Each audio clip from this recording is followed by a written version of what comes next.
Good morning, my friends. Today is June the 4th, 2023, and I am a couple hours going to head up. I am in the village of Dinan in France. The reflection glare might be a little bad. Okay, if it was, I apologize, and it probably was pretty shaky.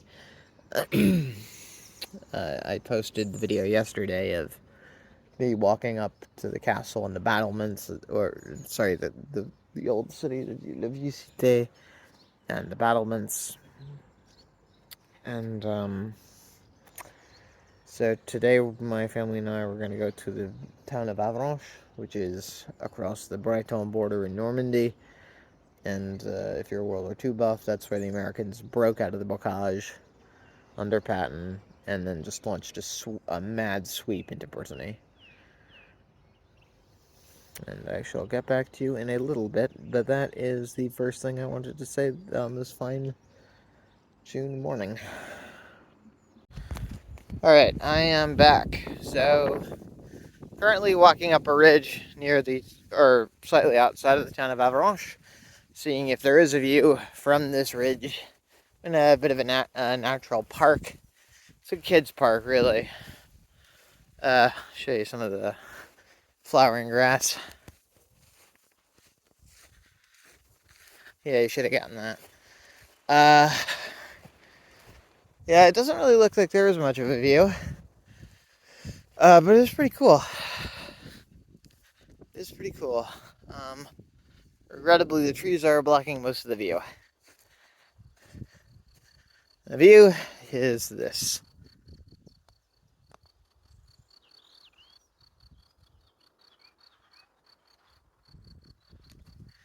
Catch that?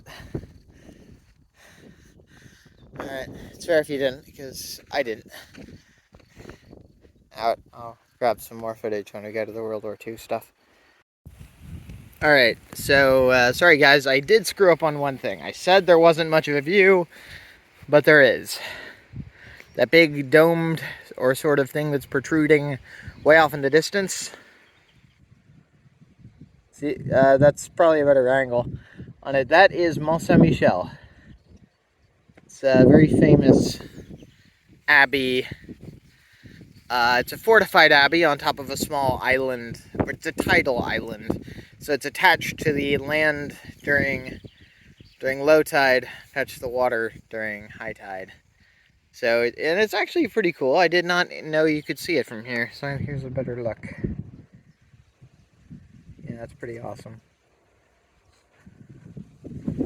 Yeah, so you can see the coastline there too. So American troops would have passed through here in late July and early August of '44.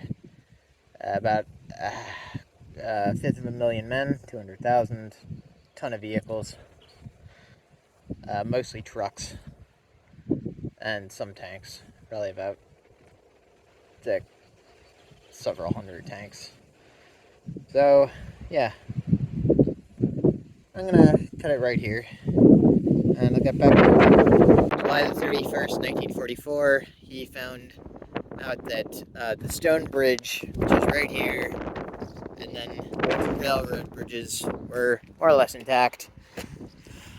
I say more or less because these things have a tendency to fall over. The railroad bridges were partly destroyed. This bridge right here, this held. It's from many, many centuries ago. This is the only one wide enough to bring tanks across. It was intact. So Patton brought all of his tanks and trucks across. As I mentioned earlier, 40,000 vehicles, as far as I can tell. Most of those probably being trucks and half-tracks and vehicles of that nature. One other thing before I get going on this front is a small sign. Pretty innocuous, if you think about it, but Mort train. Not sure if you can see that. I'm pretty sure it might be flipped. It's flipped while I'm filming this anyways. Mortrain, by the way, is the village that the Germans used as a counterattack mechanism. What happened in what happened in early August is Patton was sort of rampaging across Brittany and throwing the German Army Group B into total disarray because they had just been outflanked. Hitler orders most of the SS Panzer troops to leave the area south of Caen. They've been almost wiped out. And come in from that direction there. You can probably see it. And hit Avranches and hit right here. The attack ends in fiasco, I think like a day later, day after it begins. So this really is the demise of the first and second SS Panzer Corps. Well, maybe just second SS Panzer Corps, I forget. And as like an actual combat worth entity. And by the time the SS Panzer Corps are reconstituted into the 6th SS Panzer Army, Sepp Dietrich, who is at one point commander of the SS Leibstandarte Combat Division, and is indeed head of the SS Panzer Corps in this, in the sector around Caen, which is way over in that direction, way to the east. Is going to say, we call ourselves the 6th Panzer Army because we've only got 6 Panzers left. So what happens after that is the Americans and the British are able to more or less almost close an entire trap on the Germans. About 150,000 of them get away. Their tanks and other AFVs are not quite as lucky. They were only able to salvage about 150 of those, and about 50,000 men were captured. A lot of the Germans in this sector are going to be captured. But yeah, I mean, like, a lot of these armored formations are just... So the Americans and Brits and Poles, they did a hell of a job. I'm going to cut it here because we're going to head up to the museum that covers the Second World War and Avranches' role in the Second World War in a minute. Alright, bye. Hey guys, I'm back. Right here in the parking lot of the Musée des Manuscrits de Mont-Saint-Michel, which is the fortified abbey that you saw earlier. I didn't actually know this, but the museum is in what appears to be the town's former citadel. Now, we're going to try to find the World War II stuff. So, see you guys in a couple of minutes. And I'll take footage either way. Alright, so here are some of the walls of the Chateau d'Avranches, which really is the town's citadel. The walls are not exactly that high. I'd reckon they're about 18 to 20 feet. Well, gents, it's up these steps. And there are a lot of them. I'm right now in the Municipal Museum of Art and History. It's built, I think, as part of the Chateau d'Avranches. And I am just going to go in. Oh, la Seconde Guerre mondiale.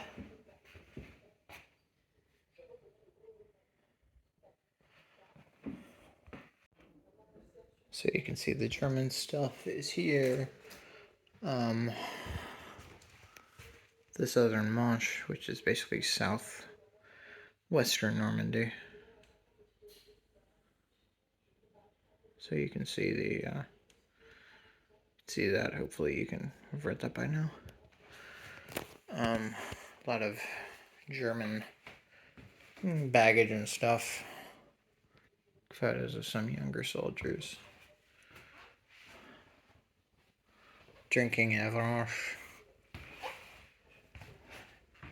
Mostly NCOs and junior officers, as well as some senior officers. There are some guys right there. You can see touring Mont-Saint-Michel. I believe that's an NCO's hat and a helmet.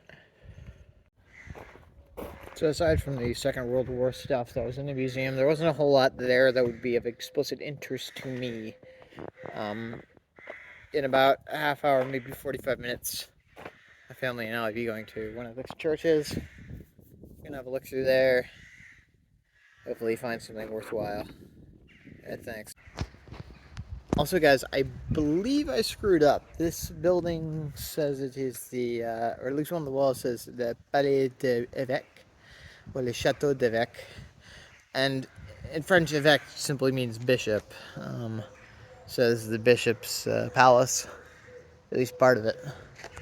This whole, like, compound. See, that's the courthouse, or the Palais de Justice over there. And that's where trials presumably are conducted in this town. Another giveaway that this is really quite old building is the fact that there's the fleur-de-lis up there. You can see it on the shield. And that's the symbol of all of the French noble families, and royal families, sorry, until the reign of Napoleon Bonaparte. After the restoration, the Bourbon restoration, sorry, the fleur-de-lis is restored. However, the monarchies, both Bonapartist and Bourbon, were Bonapartist, Orleanist, and Bonapartists were all eventually ousted, and the Republic and a French Republic now exists. Well, gents, here at the church. Yeah, I think you could kind of see it there. Anyways, it's really hot. I'm getting some nice breeze. Anyways, I'm just going to take some footage inside the church, but I'm going to be whispering if I talk at all. Out.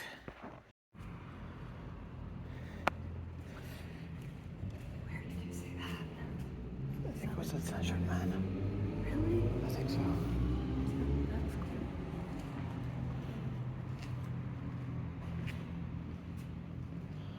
So, guys, what you see over there is the same thing I mentioned before, which is the priest's, the elevated stand where the priest would historically deliver the homily and probably a great deal of the mass as well. Over there you see the confessional box.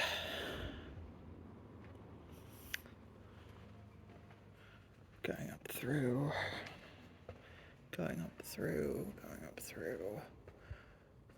I think there might actually be... No, I don't think there are. I think there might be a back route up at the top. Yeah, I think that's one. There's a shrine to the Virgin Mary over there. Shrine, I think, yeah, it's St. Michael, the Archangel. The highest rank of God. Highest rank of God's warriors, that is. This isn't nearly as nice of a church as other ones I visited, but it is still quite lovely. Yeah, no, there's no way to get up there. I don't know quite what that is, but still very cool. Very, very heckin' neat.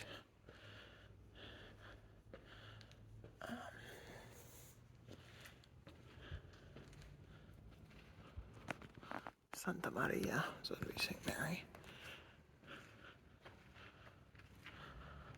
So like the papacy.